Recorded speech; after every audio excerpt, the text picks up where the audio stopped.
Welcome to the Tech Talks Daily Podcast, where you can learn and be inspired by real-world examples of how technology is transforming businesses and reshaping industries in a language everyone can understand. Here is your host, Neil C. Hughes. Welcome back to the Tech Talks Daily Podcast. It's that time of the year again where we reflect on everything that has happened throughout the last 12 months and also try and use those experiences to understand how we can leverage opportunities in the new year ahead. But, it's a pretty big but, I think it's fair to say that there has never been a year like this in our lifetime. I wouldn't know where to begin or how to make sense of what's happened this year. But thankfully, I do have a good friend who does, because Daniel Burrus has been teaching people and some of the biggest businesses in the world for over 37 years on how to react to problems and disruptions in your life, your career, and your organisation or world after they happen. But also how to accurately foresee disruptive change and game-changing opportunities and utilise it to actively shape your future and lead your team and your company to greater success and competitive advantage. If you know what that next big thing in tech is going to be before it becomes the next big thing, imagine the kind of possibilities that you can unlock. Now, I have spoken with Dan a few times on this podcast, and I was lucky enough to be on the front couple of rows at the Dynatrace event in Vegas back in February and saw Dan in front of a few thousand people there. And we also had a great chat off stage too. His work is phenomenal. I've been a big fan for a long time, and I've got to know him over the years on the tech circuit. And he is the perfect person to explore what we can expect in 2021 and how we can prepare right now. So buckle up and hold on tight so I can beam your ears all the way to the US so we can speak with Daniel Burrus right now.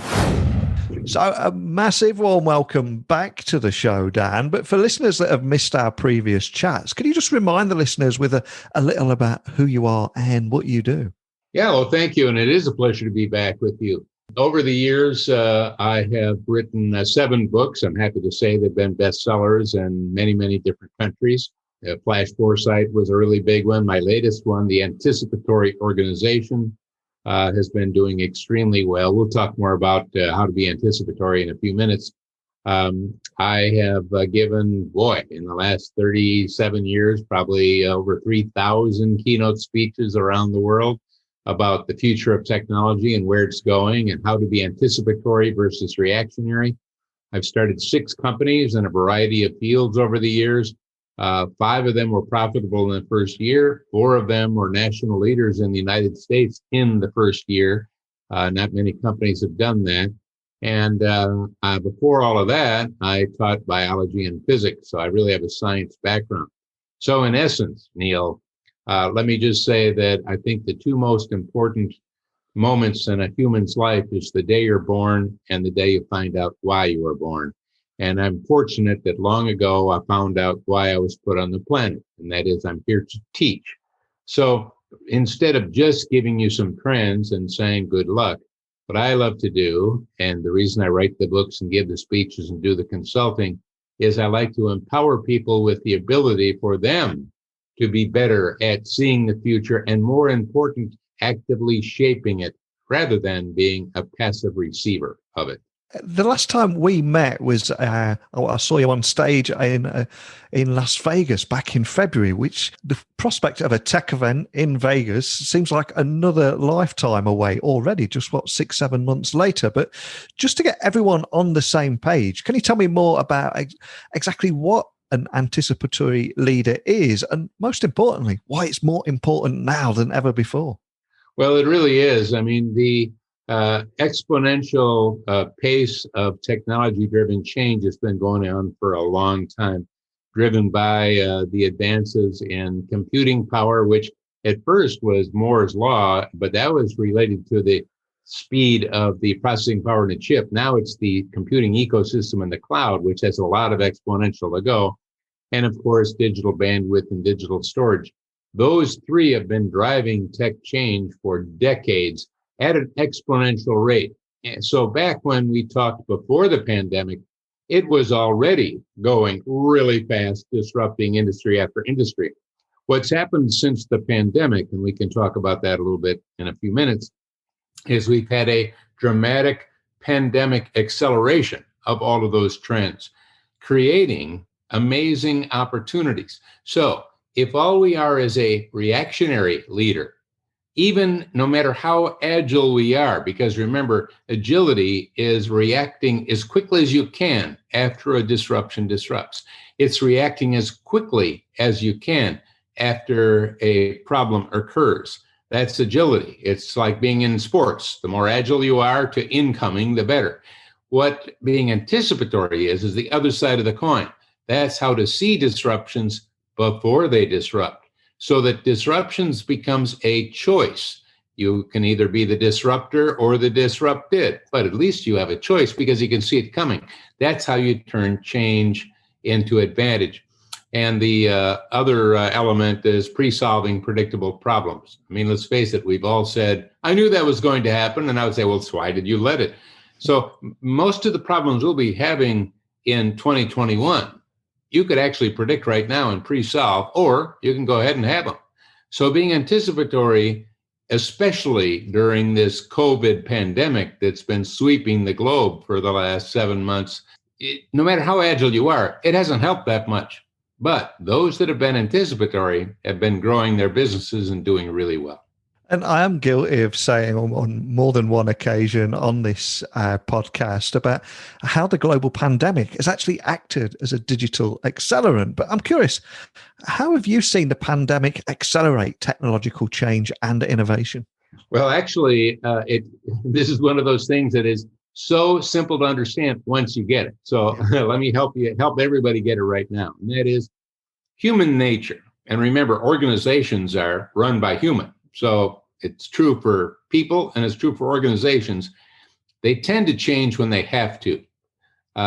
So when it comes to transforming their businesses and their processes and their products and their services, when it comes to adopting new technology, we tend to do it when we have to, which usually means somebody else is a disruptor and now we have to react. That's, of course, not what an anticipatory person does. So we wait until so we have to do something. Now, here's what happened. The pandemic forced everyone on planet Earth to change. So now it wasn't an option. We had to change. We had to change our behaviors. We had to change our business models because we were forced to lock down. And that forced global mega change where workers are working now from home instead of in the office, and people are not going into stores. Think back in March and April and May, and starting again as we get a new sweep of the pandemic now, as it resurges because we all, came out of our cave and found out, can't do that quite yet. So so what's happened is there have been, I'm tracking over 16 major categories of technologies that have dramatically accelerated. Let me give you a quick example, Neil, so that we can make this specific. Sure. Let's take e-commerce for just a minute. E-commerce has been around for a long time. Heck, Amazon started in the early 90s. And that has, in the last 5 months, has accelerated by 10 years in 5 months.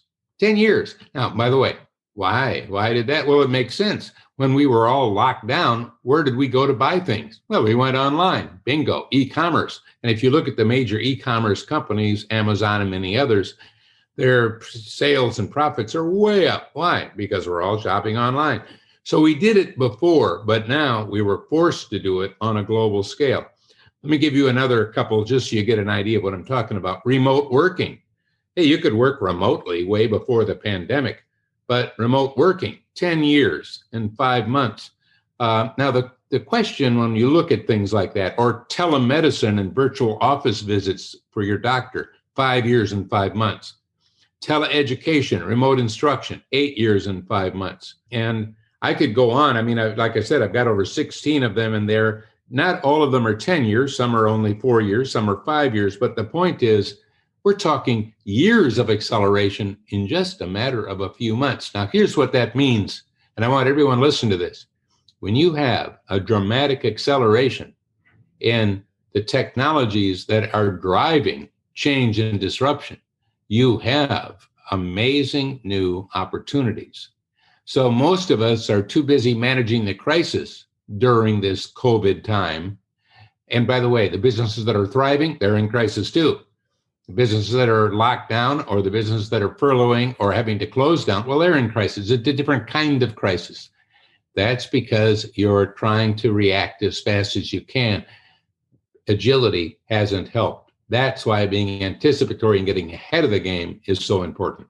And it wasn't too long ago that I think most businesses and leaders just kind of assumed everything would always be the same, and digital transformation was almost a nice to have. But of course, now I would say that every leader is trying to be more proactive and identify problems before they occur so they can adapt accordingly and steer the ship in the right direction. So for any business leaders that are listening today, how can they better identify, rank, and refine game-changing opportunities? Basically, this is based on 37 years of research, and I've got companies all over the world, not just the Googles and the big ones, the Microsofts and others, but I also have mid-sized and small companies that are using this methodology. And here's at the core of it is that all trends are either hard trends based on future facts that will happen.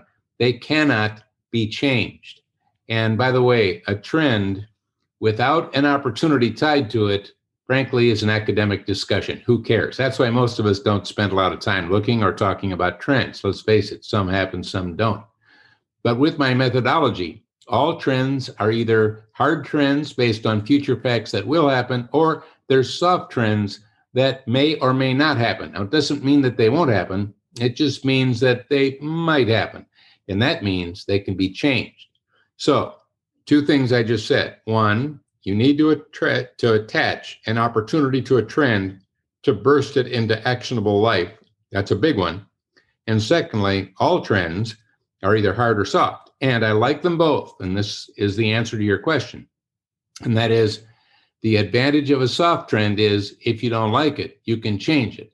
So if your sales have been going down the last 7 months dramatically, and you're looking at new lockdowns in Europe as well as in the US and other parts of the world, and you might be thinking, hey, my forecast is my sales are going to continue to go down. That is a trend. But by the way, that's a soft trend. You could change that, or you could write it out. Then there are hard trends. For example, the rise of 10 years and 5 months of e-commerce. So that means if you're a brick and mortar or whatever kind of business you are, you need to look at what are the new e-commerce opportunities for me, regardless of the kind of business that you're in. Because when you have that kind of acceleration, you want to be part of it instead of fighting it. So what you do is you rank your hard trend opportunities, your soft trend opportunities to influence those soft trends, and then you refine them down to a couple of must-dos and take action. Because if you don't, someone else will. It has been well documented this year, the businesses and industries that have been struggling, in particular airlines and hospitality spring to mind. And outside of that, there's other businesses that have performed an almost digital pivot and doing something else to meet the evolving needs of their customers. But what organizations are you seeing having them or enjoying the most growth right now? Well, it's interesting if you think about human behavior. When we are not going to sporting events anymore, when we're not going to the theater anymore, when we're not getting together to concerts anymore, we still need something to do and something that allows us to be safe. So what's happened, and this has not just been in the United States, it's been all over, and that is recreational vehicle, RV sales up like crazy, boating sales up like crazy. Most people that sell and install swimming pools, they've got orders now going into 2023. I mean, they can't even meet demand. Camping gear, whoa, way out of sight. So you just have to try to buy a kayak. Whoa. So what I'm getting at is there's opportunity in every crisis. There's always opportunity. So what you have to look at is how has human behavior been changed? And it's been changed dramatically. Well, that means there's dramatic new opportunities. Secondly, regardless of what business you're in, because of COVID, what you want to do is realize trust needs to be at the center of you getting back. So if you are an airline, if people can't trust flying on your airline, you're going to be in trouble. But if you've done the kind of things that can give them trust, you'll get people starting to fly again. Same thing with hotels or anything else. Or let's say a bar, or let's say a restaurant, whatever it is, we have to make sure that we have done the things that give our customers the highest level of trust. Because again, this is a human world, not a technology world. If they don't have trust during COVID, you know what? They're not going in. So there are some things that we can do, even the brick and mortars, the airlines, the hotels, and others, so that we can attract people, but they're not what we did in the past. There are indeed opportunities. On that subject of looking for opportunities, I do know a big part of your career has always been consulting and keynote speaking at big national and international events. And I think when we met, you were telling me that you flew over 2 million miles or something like that. So I've got to ask, how have you reacted to the changes this year? And what advice would you offer organizations that are not doing so well through no fault of their own? Yeah, well, thank you. Well, first of all, I've flown over 2 million miles on 3 different airlines. Wow. And that doesn't count all the other airlines that I've been on. So yes, I've been doing a lot of speaking and consulting over, and again, that's over a 37-year period, but hey, that's a lot. And so what have I been doing? Well, I've actually been giving more keynote speeches and doing more consulting than ever before. One of the reasons is I don't have to hop on an airplane. For example, just gave two major keynote speeches. One of them was in Asia. This was just yesterday. I had to get up really early to do it, but it was in Asia, and it was going out to 14 different countries. And 2 hours later, I did another one that was in the United States. That was a big global a big conference. Now, I wouldn't have been able to fly to those two. I could have only done one, but in this case, hey, I was able to do two. So what I've done is, instead of looking at, oh, gee, I can't travel anymore, my speaking and consulting business will be ruined. That is what a reactionary leader might do. But being anticipatory, there are many elements to being anticipatory. And in my anticipatory leader learning system, by the way, and in my book, I talk about how there are many principles that you can turn things around. And one of them is opposites work better. So I looked at, what is the opposite of travel? And that is, I'm not traveling. Well, how can that work better for me? Well, I made that happen. So actually, I think the key is to look where others aren't looking, to see what others aren't seeing. By the way, that's part of that opposites principle. One of 28 major principles that are part of being anticipatory. And I'm glad you mentioned your anticipatory leader learning system there, because I'm a member myself, and I will be putting a link on this podcast just to help people find it nice and easily so they can give it a try too. But can you, for people listening that are hearing about it for the first time, can you tell me how your mission is to teach people how to predict and pre-solve problems before they happen? And what is the secret to identifying and pre-solving predictable problems?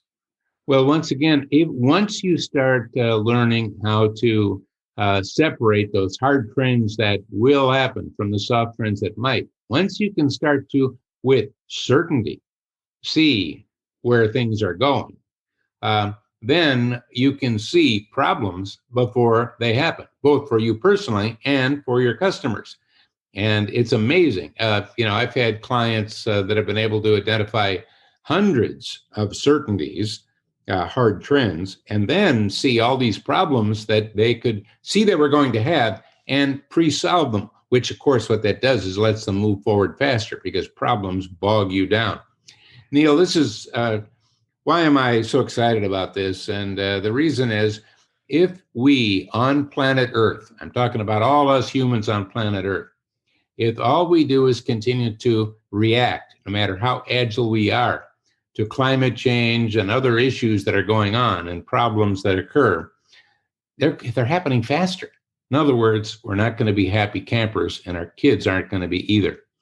I'm on a mission to get as many people on this planet as possible to become anticipatory so that we can see a problem before it happens and pre-solve it, so that we can actually, and to not just wait and see what will happen in January, February, March, but to actively shape the future, to realize that COVID has given us, in a way, a gift, and that is to step back and look at what we do and how we do it and redefine and reinvent it, which is another key element for being anticipatory. And one of the things I did with my learning system is I made it a membership.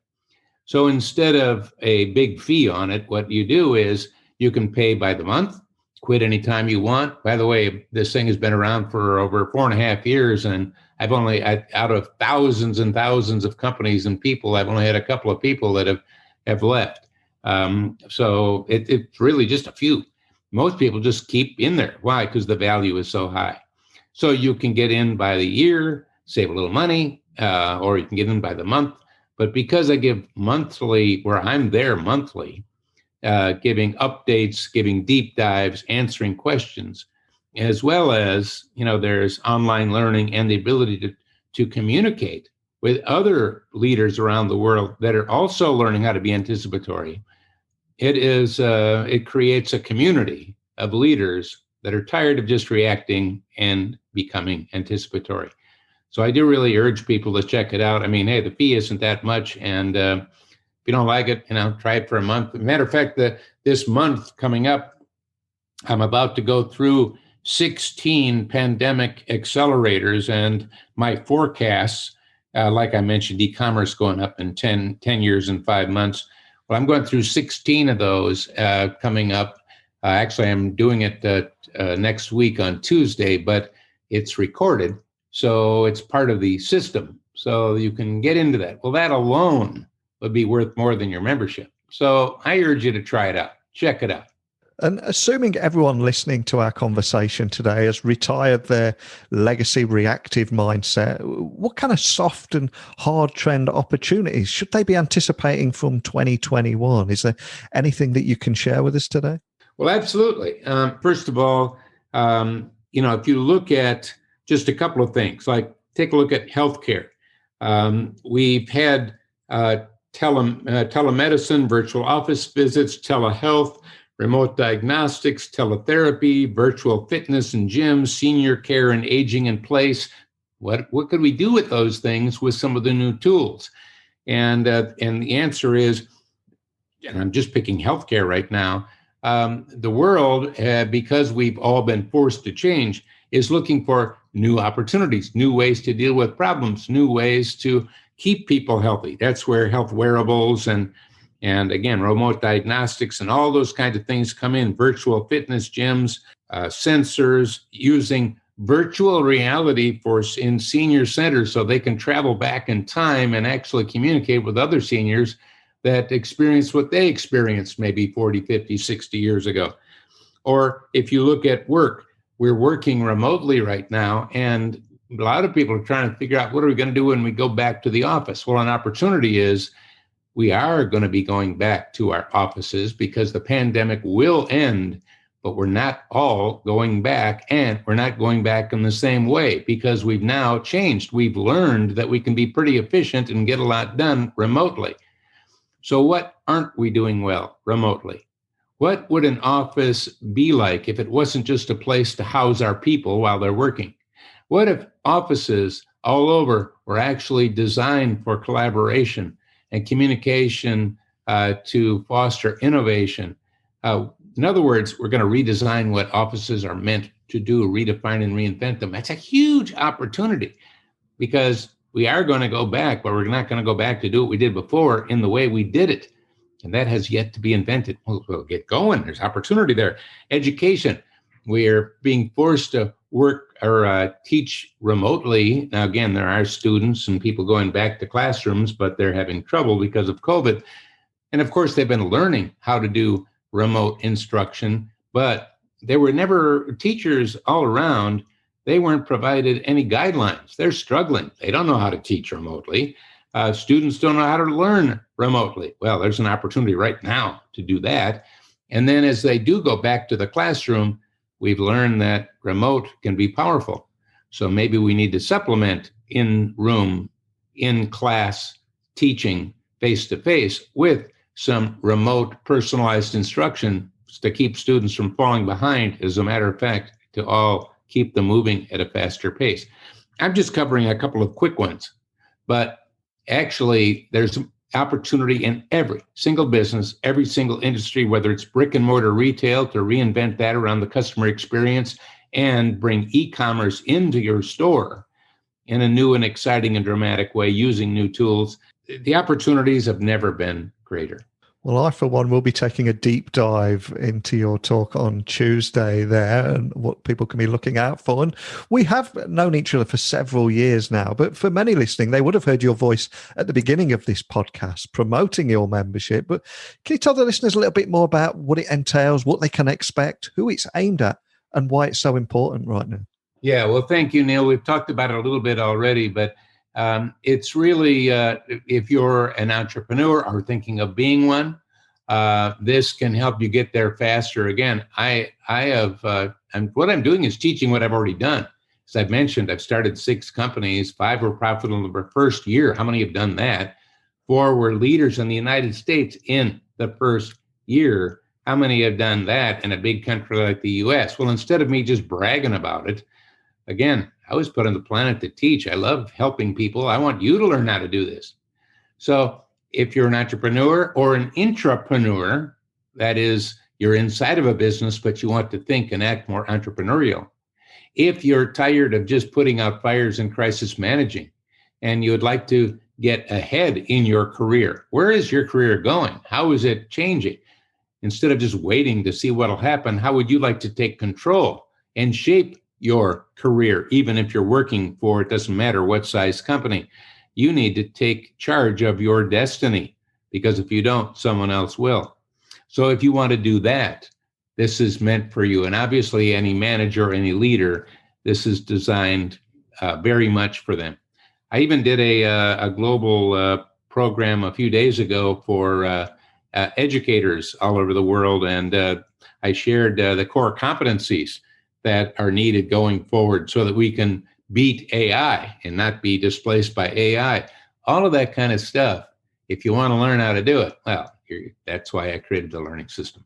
And for anyone that would like to find out more information or take a deeper dive with you on some of those trends and that we've talked about today, if they just go to techblogwriter.co.uk, there'll be a big picture of me on there. But just above, in the center of the screen, there will be a link to this, and it just says Daniel Burrus. Click on Daniel's name and you'll find all the information that you need. But the world has changed so much since we last spoke in Vegas back in February, and it's so good to catch up with you again. And I'd love to chat with you again next year and see where things are leading. And more than anything, just thanks for coming on here again, Daniel.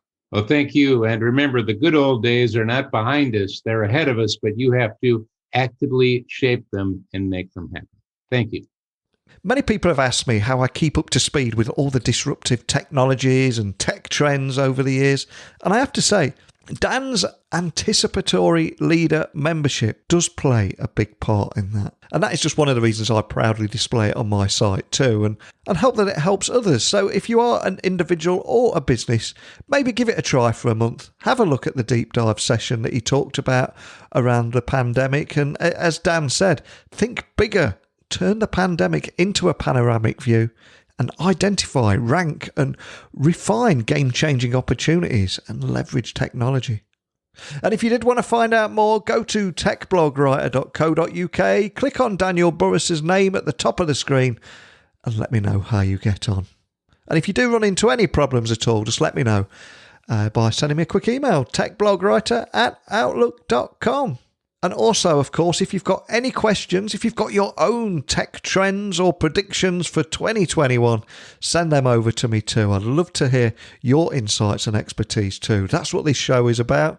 because I'm convinced that technology works best when it brings people together. And that's why I always invite the voice of you listening so we can all learn from each other. And on that cheesy note, I'm going to walk off into the sunset and just say a big thank you for listening. And until next time, don't be a stranger. Thank you for listening to the Tech Talks Daily Podcast with Neil C. Hughes. Remember, technology works best when it brings people together.